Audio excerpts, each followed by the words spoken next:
menjelaskan mengenai materi kami tentang Enterprise Resource Planning atau ERP. Sebelumnya, perkenalkan, nama saya Elizabeth Amuna, dan beberapa rekan saya di video selanjutnya akan menjelaskan apa itu ERP. ERP merupakan sistem informasi terintegrasi yang digunakan untuk mengelola seluruh sumber daya, proses, dan informasi dalam suatu organisasi. Nah, ERP menjadi solusi penting dalam mendukung efektivitas dan efisiensi operasional perusahaan. Nah, dalam konteks persaingan global yang semakin ketat, perusahaan membutuhkan sistem yang mampu menyatukan berbagai fungsi bisnis seperti keuangan, sumber daya manusia, produksi, dan distribusi ke dalam satu kerangka kerja terpadu. Nah, ERP hadir sebagai jawaban atas tantangan tersebut. Sistem informasi perusahaan yang disebut perencanaan sumber daya perusahaan atau ERP diciptakan untuk mengatur semua bahan data dan tugas yang dibutuhkan untuk operasi bisnis penuh. Nah, bagaimana dengan sejarah dan perkembangan ERP? Di sini kita akan ulas mengenai sedikit tentang sejarah ERP. Dimulai dari tahun 1960-an dengan pengembangan sistem material recruitment planning atau MRP. Sistem ini awalnya digunakan untuk merencanakan kebutuhan material dalam proses produksi. Nah, pada tahun 1980-an, konsep ini berkembang menjadi Manufacturer Research Planning atau MRP2 yang tidak hanya mengelola material tetapi juga kapasitas produksi. Memasuki tahun 1990-an muncul istilah Enterprise Resource Planning atau ERP yang diperkenalkan oleh Gartner Group. Dengan cakupan lebih luas meliputi berbagai fungsi bisnis perusahaan, saat ini ERP terus berkembang dengan adopsi teknologi seperti cloud, big data, dan kecerdasan buatan atau AI. Kita akan membahas tentang kebutuhan, definisi, konsep dasar, dan manfaat ERP. Yang pertama, kebutuhan terhadap Enterprise Resource Planning atau ERP dilatar belakangi oleh kompleksitas proses bisnis modern yang semakin besar seiring dengan meningkatnya volume transaksi, jumlah karyawan, serta keragaman produk dan layanan perusahaan. Jadi tidak ada lagi dapat hanya mengandalkan sistem informasi tradisional yang berjalan secara terpisah antar departemen. Sistem yang terfragmentasi sering menimbulkan duplikasi data, keterlambatan arus informasi, serta rendahnya akurasi laporan. Untuk itu, dibutuhkan sebuah sistem terintegrasi yang mampu menyatukan seluruh data dan proses bisnis dalam satu kerangka kerja. ERP hadir sebagai solusi untuk menghasilkan informasi yang akurat, real time, serta mendukung pengambilan keputusan strategis. Lebih jauh, ERP membantu perusahaan meningkatkan efisiensi operasional dan memperkuat daya saing di pasar yang kompetitif. Konsep dasar ERP mencerminkan karakteristik yang membedakannya dari sistem informasi tradisional. Sistem ERP bersifat terintegrasi, menggunakan database terpusat, serta mendukung akses real time, sehingga data yang dihasilkan selalu up to date. Nah, ERP juga dirancang untuk mencakup berbagai fungsi bisnis, mulai dari keuangan, sumber daya manusia, produksi, hingga rantai pasoknya. Prinsip kerjanya adalah menghubungkan data dari berbagai departemen ke dalam satu sistem terpusat, sehingga menghilangkan adanya data silo yang selama ini sering terjadi pada sistem tradisional. Keunggulan lain dari ERP adalah sifatnya yang modular dan fleksibel, memungkinkan perusahaan mengimplementasikan modul sesuai kebutuhan dan memperluasnya seiring pertumbuhan bisnis. Dari sisi tujuan dan manfaatnya, ERP memiliki kontribusi yang signifikan bagi organisasi. Yang pertama, ERP mampu meningkatkan efisiensi operasional dengan cara mengurangi duplikasi data, mempercepat aliran informasi, serta menyederhanakan proses bisnis. Yang kedua, ERP memberikan integrasi proses bisnis karena seluruh departemen dapat bekerja dengan data yang sama dan terhubung dalam satu sistem. Untuk yang ketiga, ERP menyediakan dukungan bagi pengambilan keputusan strategis melalui penyajian data yang akurat dan real time. Yang keempat, ERP membantu perusahaan menciptakan keunggulan kompetitif dengan cara meningkatkan efisiensi, mempercepat respon terhadap perubahan pasar, serta mendorong inovasi berbasis data. Jadi dengan demikian ERP tidak hanya sekedar perangkat lunak, tetapi merupakan suatu strategi bisnis yang mendukung keberlangsungan dan pertumbuhan perusahaan di era digital. Kita masuk ke materi selanjutnya mengenai arsitektur ERP. Seperti yang telah kami cantumkan pada materi kali ini, bisa kita lihat arsitektur ERP terdiri dari beberapa komponen utama yang menjadi tulang punggung integrasi sistem, yaitu database terpusat sebagai basis penyimpanan data, middleware sebagai penghubungnya antar modul dan aplikasi lain, serta interface sebagai antarmuka pengguna yang memudahkan interaksi. ERP sendiri dapat diimplementasikan dalam dua modul utama, yaitu seperti on-premise dan cloud ERP. Model on-premise biasanya dipilih oleh perusahaan besar dengan kebutuhan kontrol penuh atas sistem dan data, karena instalasi dilakukan di server internal perusahaan. Sebaliknya, cloud ERP menawarkan fleksibilitas, skalabilitas, serta biaya implementasi yang lebih rendah, sehingga makin populer terutama di kalangan perusahaan teknologi dan startup.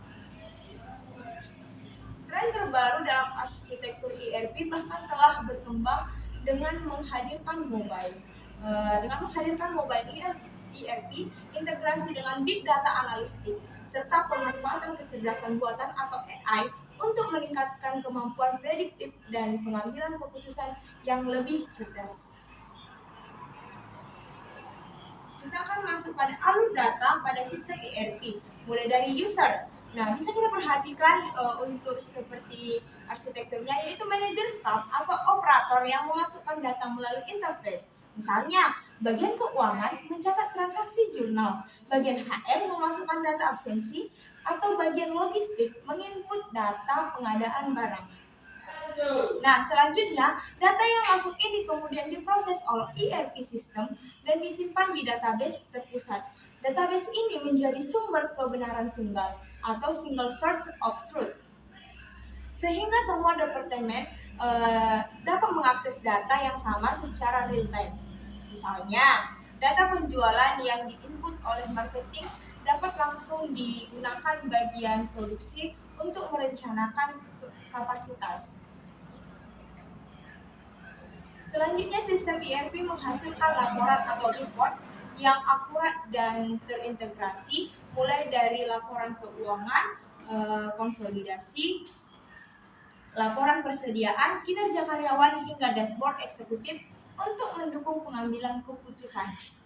Nah, selain itu, ada komponen middleware yang berfungsi sebagai penghubung antar modul ERP maupun dengan sistem eksternal seperti e-commerce, CRM, atau IoT. Middleware inilah yang memastikan pertukaran data berjalan lancar tanpa duplikasi maupun inkonsistensi. User sendiri berinteraksi dengan ERP melalui interface baik berupa aplikasi desktop, web maupun mobile. Contohnya nih, karyawan HR bisa langsung mengakses slip gaji lewat aplikasi mobile, sedangkan manajer dapat menyetujui pengadaan barang melalui web interface. Terakhir, arsitektur ERP ini bisa diterapkan dalam dua model, yaitu on-premise dan cloud ERP. Pada model on-premise, data dan server dikelola penuh oleh perusahaan, seperti yang dilakukan oleh Pertamina atau Telkom. Sementara itu, pada model cloud ERP, data disimpan di server eksternal yang dikelola oleh vendor, sehingga lebih fleksibel dan efisien, seperti yang diterapkan oleh Gojek, Traveloka, ataupun Kopi Kenangan.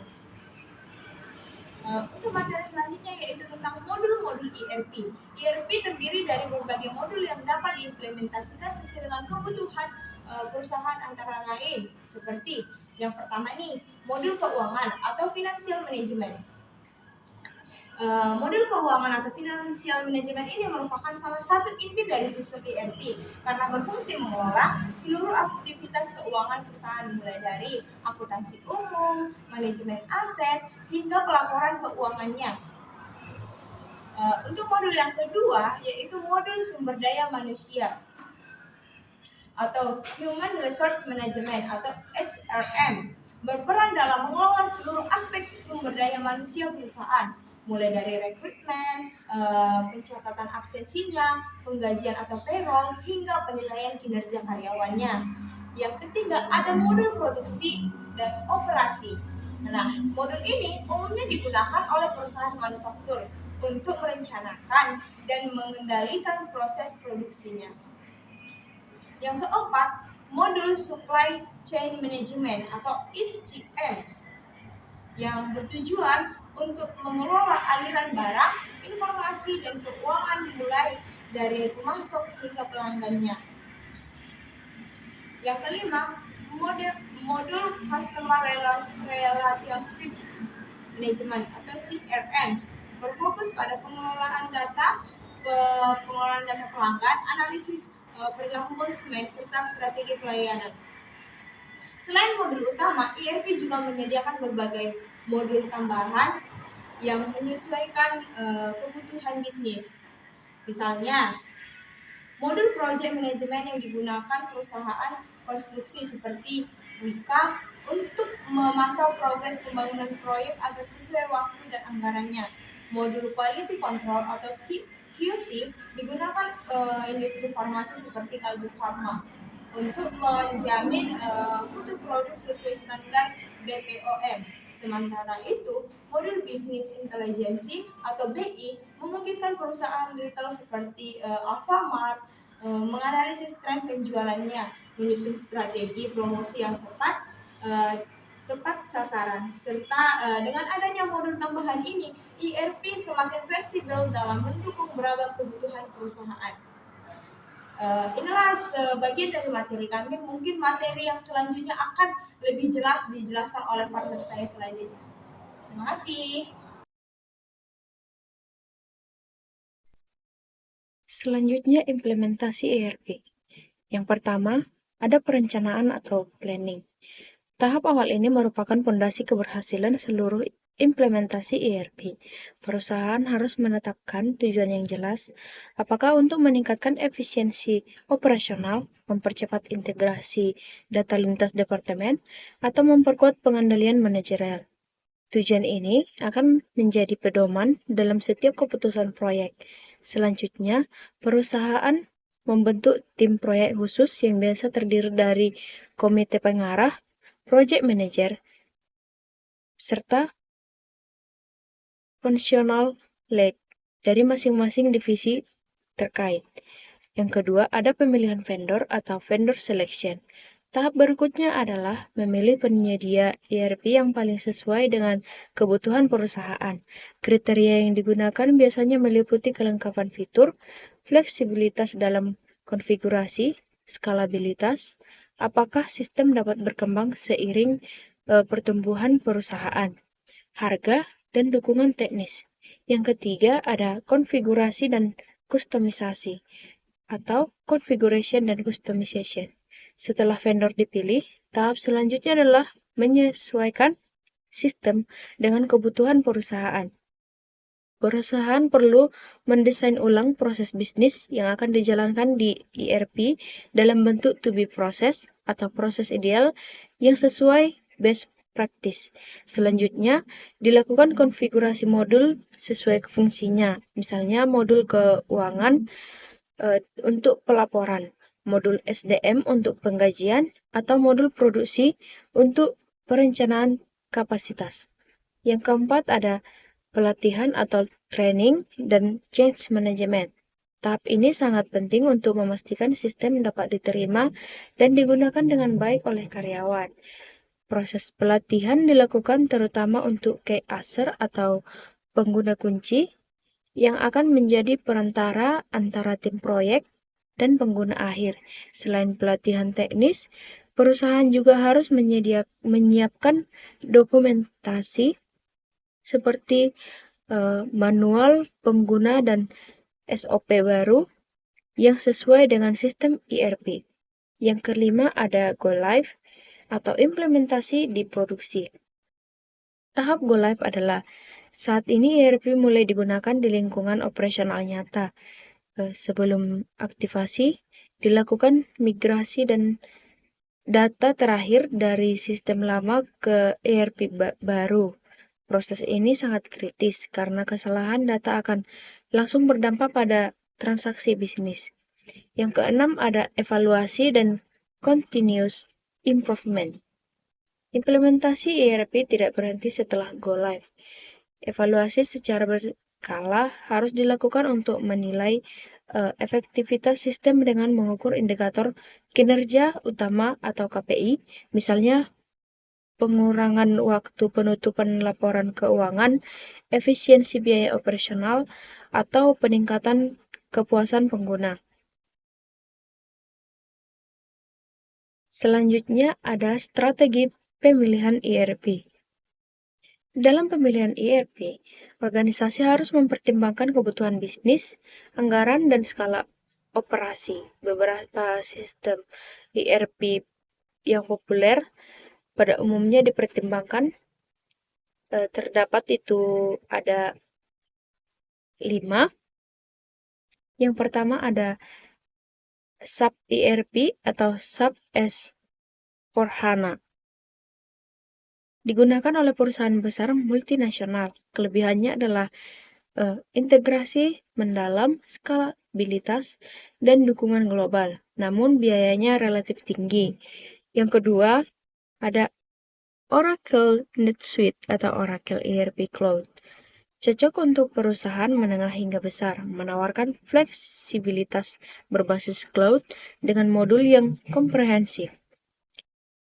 Yang ketiga ada Microsoft Dynamics 365. Integrasi kuat dengan ekosistem Microsoft atau Office 365 Azure cocok untuk bisnis yang sudah menggunakan produk Microsoft. Microsoft Dynamics 365 hadir sebagai solusi yang banyak dipilih oleh perusahaan kecil hingga menengah, terutama bagi organisasi yang telah lebih dahulu menggunakan ekosistem Microsoft seperti Office 365, Teams, dan Azure. Yang keempat ada Odoo atau Open Source. Open Source ERP dengan biaya implementasi lebih rendah, fleksibel, dan populer di kalangan UMKM. Namun, fitur kompleks perlu kustomisasi tambahan bagi usaha kecil dan menengah atau startup yang memiliki keterbatasan anggaran. Odoo sering menjadi pilihan karena sifatnya yang open source. Biaya implementasi Odoo relatif rendah dibanding dengan sistem ERP lainnya, dan fleksibilitasnya memungkinkan perusahaan untuk melakukan kustomisasi sesuai kebutuhan.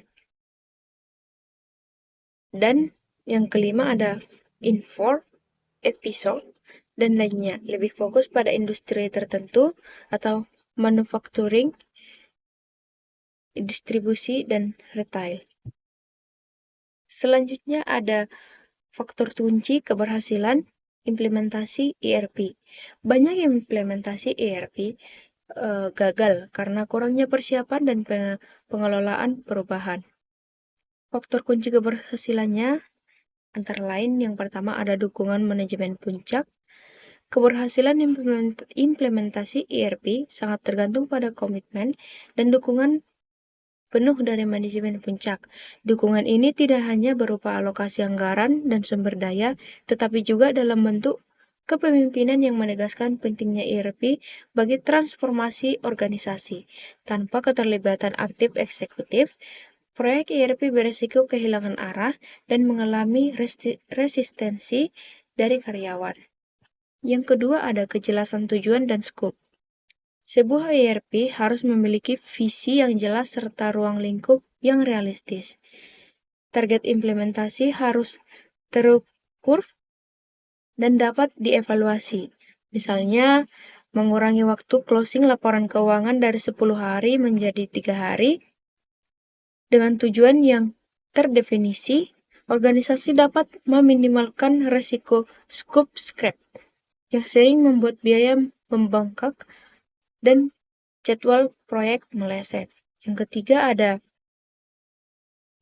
tim proyek yang kompeten. ERP membutuhkan tim proyek multidisiplin yang terdiri dari tenaga internal dan konsultan eksternal. Tenaga internal memahami proses bisnis perusahaan, sedangkan konsultan eksternal membawa pengalaman teknis dan best practice implementasi. Kolaborasi keduanya akan menghasilkan sistem yang sesuai kebutuhan sekaligus sesuai standar industri. Yang keempat, manajemen perubahan atau change management. Implementasi ERP tidak hanya soal teknologi, tetapi juga perubahan budaya kerja. Oleh karena itu, perusahaan harus menyiapkan pengguna melalui komunikasi yang transparan, pelatihan intensif, dan dukungan pasca go live. Manajemen perubahan yang baik akan mengurangi resistensi karyawan dan meningkatkan penerimaan terhadap sistem baru. Yang kelima ada kualitas data. Data merupakan jantung dari ERP. Jika data yang masuk kotor, duplikatif, atau tidak konsisten, maka ERP tidak akan memberikan hasil yang optimal. Oleh karena itu, proses data atau pembersihan data harus dilakukan sebelum migrasi. Data yang valid, lengkap, dan akurat menjadi prasyarat utama bagi keberhasilan ERP. Yang keenam, pengujian yang memadai atau testing dan UAT.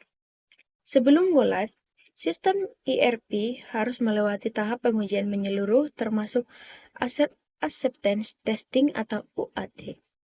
Tujuannya adalah memastikan semua fungsi berjalan sesuai kebutuhan bisnis dan bebas dari kesalahan kritis. Pengujian yang baik akan mencegah gangguan besar ketika sistem mulai dioperasikan secara penuh. Yang ketujuh ada strategi go live yang tepat. Terdapat beberapa strategi go live ERP, yaitu yang pertama ada Big Bang. Semua modul dijalankan sekaligus, resiko tinggi tetapi cepat. Selanjutnya yang kedua ada phase implementation atau modul dijalankan bertahap sesuai prioritas, resiko lebih terkendali. Dan yang ketiga ada parallel run, sistem lama dan baru dijalankan bersamaan sementara waktu untuk mengurangi resiko. Selanjutnya, yang kedelapan, ada monitoring dan evaluasi pasca go live. Sistem harus dipantau dan diperbaiki secara berkelanjutan untuk mencapai ROI yang diharapkan. Nah, selanjutnya, ada tantangan dan hambatan ERP. Yang pertama, ada biaya investasi yang tinggi. Implementasi ERP bukan hanya soal memberi software, tetapi juga mencakup biaya lisensi, perangkat keras, infrastruktur jaringan, konsultan, pelatihan, serta biaya perawatan jangka panjang. Perusahaan kecil dan menengah seringkali kesulitan menanggung beban biaya ini. Bahkan pada perusahaan besar, investasi awal yang tinggi dapat menimbulkan resistensi dari manajemen apabila manfaat jangka panjang belum terlihat nyata.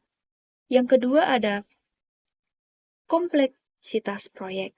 ERP mencakup berbagai modul yang mengintegrasikan seluruh fungsi bisnis, mulai dari keuangan, SDM, produksi, logistik, hingga rantai pasok. Karena itu, proses implementasi membutuhkan koordinasi lintas departemen. Semakin luas ruang lingkup proyek, semakin kompleks pula penyesuaian yang dibutuhkan. Nah, yang ketiga ada resistensi dari karyawan. Perubahan sistem kerja seringkali menimbulkan ketidaknyamanan bagi karyawan. Mereka mungkin merasa kesulitan beradaptasi, kehilangan kendali atas cara kerja lama, atau khawatir perannya akan tergantikan teknologi. Resistensi ini eh, bisa menyebabkan implementasi ERP berjalan lambat, bahkan gagal, jika tidak ditangani melalui program komunikasi, pelatihan, dan manajemen perubahan atau change management yang memadai. Yang keempat, ada kualitas data yang buruk. Migrasi data dari sistem lama ke ERP merupakan salah satu tantangan besar. Data yang tidak konsisten, duplikat, tidak lengkap, atau salah format dapat menghambat kelancaran sistem. Misalnya, data pelanggan yang tidak valid akan mengganggu proses CRM, atau data persediaan yang tidak akurat dapat menimbulkan kesalahan perhitungan stok. Yang kelima, ada kurangnya kompetensi SDM. ERP adalah sistem yang kompleks dan membutuhkan pemahaman mendalam, baik dari sisi teknis maupun bisnis. Banyak perubahan tidak memiliki tenaga internal yang cukup terampil, sehingga terlalu tergantung pada konsultan eksternal. Nah, yang keenam, ada durasi implementasi yang panjang. Proyek ERP biasanya berlangsung berbulan-bulan hingga bertahun-tahun, tergantung skala organisasi dan ruang lingkup modul yang diterapkan. Implementasi berlarut-larut dapat menurunkan motivasi tim proyek, mengganggu aktivitas operasional sehari-hari, serta meningkatkan risiko pembengkakan biaya. Dalam beberapa kasus, proyek ERP bahkan dihentikan di tengah jalan karena tidak sesuai ekspektasi. Yang ketujuh, ada risiko kegagalan go live. Jika pengujian sistem atau testing dan UAT tidak dilakukan secara menyeluruh, kemungkinan terjadinya kesalahan pada saat go live sangat tinggi. Misalnya sistem payroll yang error dapat menimbulkan keterlambatan gaji, atau kesalahan di modul akuntansi dapat menghasilkan laporan keuangan yang tidak valid. Kegagalan seperti ini dapat merusak kepercayaan pengguna terhadap sistem baru. Yang kedelapan, ada kurangnya dukungan manajemen puncak. Dukungan dari eksekutif puncak adalah salah satu faktor paling krusial. Tanpa komitmen mereka, proyek ERP sering dipandang hanya sebagai inisiatif IT, bukan strategi bisnis. Akibatnya, alokasi sumber daya tidak memadai, keputusan menjadi lambat, dan hambatan organisasi sulit diatasi. Yang kesembilan, ada kesulitan menyesuaikan proses bisnis dengan ERP. ERP umumnya dirancang berdasarkan best practice global. Namun,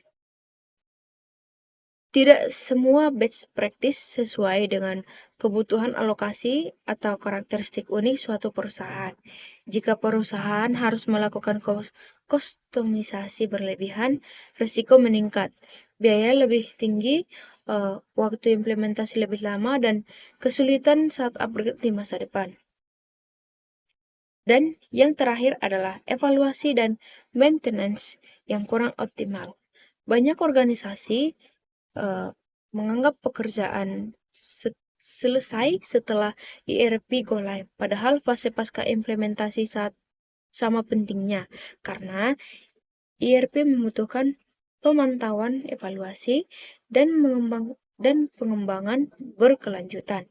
Tanpa perawatan dan penyesuaian, sistem ERP bisa cepat usang, tidak relevan dengan kebutuhan baru, dan akhirnya tidak menghasilkan return on investment atau ROI yang diharapkan. Baik, sekian dari saya. Selanjutnya akan dilanjutkan oleh teman kami.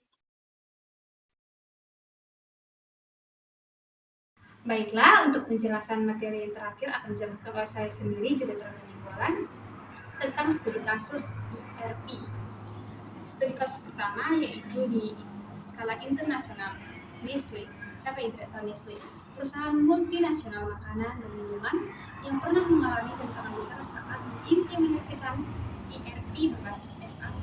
Proyek ini bertujuan menyatukan lebih dari 80 unit bisnis di berbagai negara. Permasalahannya yang pertama, setiap negara memiliki sistem berbeda sehingga data keuangan dan rantai pasok tidak seragam. Yang kedua, karyawan menolak perubahan karena proses kerjanya dianggap lebih mudah yang lama. Yang ketiga, biaya implementasinya membengkak hingga lebih dari 200 juta US dollar. Jadi solusi yang ditawarkan yaitu Nestle memperkuat manajemen perubahan atau change management dengan komunikasi intensif ke seluruh level karyawan. Yang kedua, mengadakan pelatihan besar-besaran agar karyawan bisa beradaptasi dengan sistem baru. Lalu yang ketiga, mengimplementasikan modul ERP secara bertahap. Istilahnya best approach agar risiko lebih rendah. Jadi dari seluruh itu hasilnya adalah yang pertama, proses supply chain menjadi lebih efisien dengan visibilitas data global yang lebih real time. Yang kedua, biaya distribusi menurun hingga 15%. Juga dengan laporan keuangan konsolidasi mereka bisa selesai dalam hitungan hari, bukannya lagi berminggu-minggu. Kedua, untuk studi kasus nasional dari PT Telkom Indonesia. PT Telkom Indonesia mengadopsi ERP berbasis SAP untuk mendukung transformasi digitalnya. Jadi mereka itu mengalami permasalahan ya, contohnya sebelumnya Telkomsel menggunakan sistem terpisah antara divisi keuangan, HR, dan logistik. Yang kedua, data tidak terintegrasi sehingga laporan keuangan mereka itu sering terlambat. Yang ketiga, proses persetujuan pembelian barang sangat lambat. Jadi solusi yang diperbuat yaitu menerapkan ERP SAP yang mencangkup modul keuangan SDM, logistik, dan pengadaan. Menyusun roadmap implementasi bertahap dengan pendampingan dari konsultan global. Yang ketiga, melakukan standarisasi proses bisnis di seluruh cabang.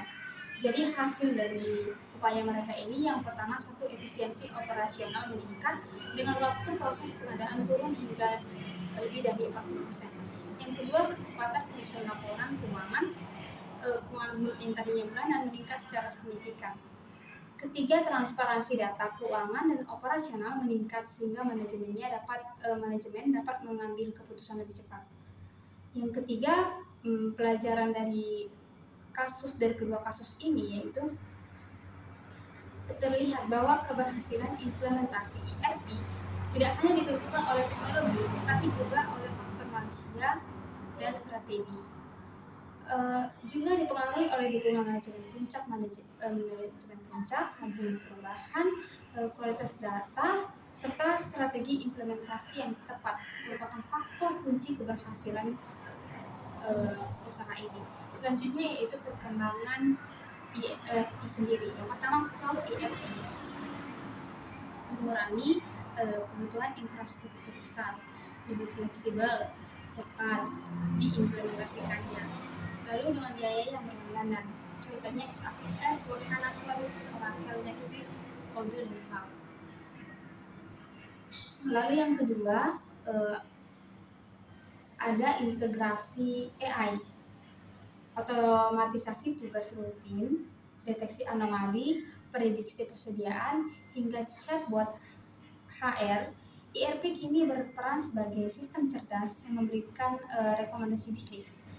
Lalu ada big data analytics. Dalam bidangnya, ERP tidak hanya menyimpan data, tapi juga mengolah big data untuk menghasilkan insight penjualan, juga perilaku pelanggan dan tren pasar. Lalu yang selanjutnya yaitu IoT dalam ERP. Jadi perangkat sensor terkoneksi ke ERP untuk predictive maintenance dan optimasi rantai pasok. Lalu mobile ERP yaitu akses data, persetujuan transaksi, monitoring langsung via smartphone untuk meningkatkan mobilitas dan kecepatan. ERP sebagai strategi transformasi digital. ERP ini menjadi strategi utama dalam transformasi digital, didukung teknologi seperti cloud, AI, big data, mobile, dan IoT. ERP berkembang menjadi sistem cerdas, fleksibel, dan adaptif yang tidak hanya meningkatkan efisiensi internal, tapi juga membangun ekosistem bisnis. Ekosistem bisnis yang bersifat digital dengan pelanggan maupun mitra. Lalu untuk implikasi ERP bagi manajemen, keputusannya lebih cepat dan berbasis data, transparansinya tinggi, serta perencanaannya lebih akurat. Kalau bagi karyawan, proses manual ini digantikan otomatisasi, jadi fokus pada nilai tambah, tapi tetap memerlukan peningkatan keterampilan digital. Kalau bagi pelanggan, layanannya lebih cepat, personal, minim kesalahan, dan produk lebih transparan melalui traceability. Lalu saya juga ada membuat DVD untuk konsep sistem ERP, kalian bisa lihat. Jadi saya akan jelaskan dulu arti DVD ini. Untuk yang gambar pertama yang di tengah itu ada nama elemen-elemen diagramnya. Yang pertama ada namanya di tengah central database, yaitu basis data terpusat. Jadi semua informasi dari berbagai bagian perusahaan disimpan dalam satu database. Itu punya tujuan, yaitu biar datanya nggak berpisah-pisah, sehingga meminimalisir duplikasi, kesalahan, dan mempercepat akses informasi. Lalu di sebelah kiri ada namanya front office, yaitu area depan perusahaan. Dia berhubungan langsung dengan pelanggan. Di sana ada komponen-komponen, yaitu seperti sales dan distribution, yang artinya penjualan dan distribusi.